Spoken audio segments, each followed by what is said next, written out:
Hello, this is a little video for YouTube user Collector of Antiques and Valuables. Question regarding the Remington carriage lock. It's for the Quiet-Riter, and this one's a little bit taken apart already. I was working on it for something else.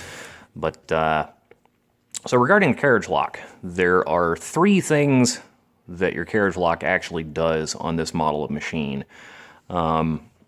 You know, you have your carriage release lever right here, which allows you to move it back and forth.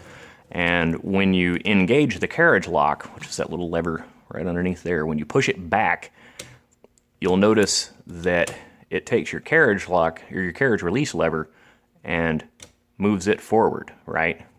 So that's one thing that it does, is it disengages the carriage, or the escapement rack, actually, which is this,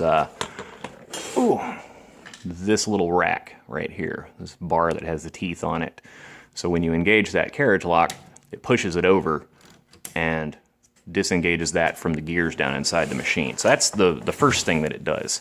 The second thing that it does is a little tab on it. As you noticed in your video, a little tab on it butts up against this nut right here. And when it does that, it's keeping it from going any further left than center. The other thing that it does, which is where yours is malfunctioning, is that same little tab is supposed to catch on this flange on the edge of that clip. And it looks like what has happened on yours is that little flange, this little part that's bent up, has probably snapped off. And that can happen, and actually happens on most of them. It's kind of rare to find one that this little flange is still there. That happens because this piece of spring steel here is pretty brittle. When I had said in my earlier comment that it was made out of soft metal, I was talking about this bracket right up in there, actually. This piece is pretty brittle steel, and that flange tends to break off with regular use.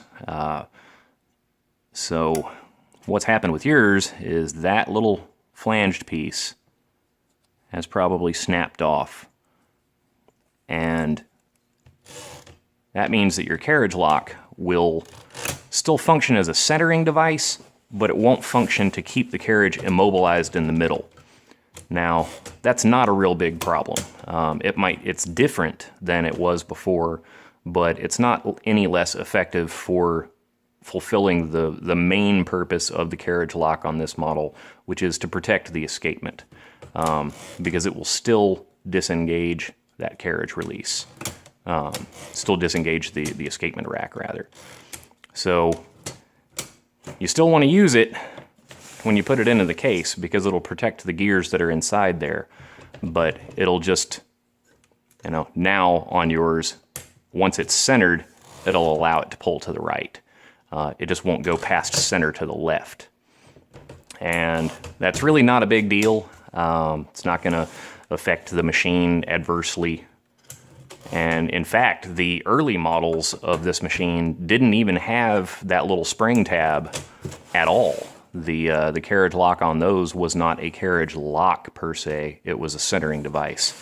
And you know, that's actually the way a lot of typewriters are.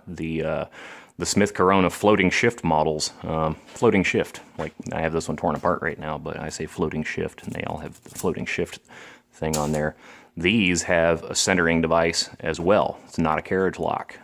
You just push it down and it takes it to the center, and that allows you to center the carriage up when you put it into the case, but you know, they'll pull to the right.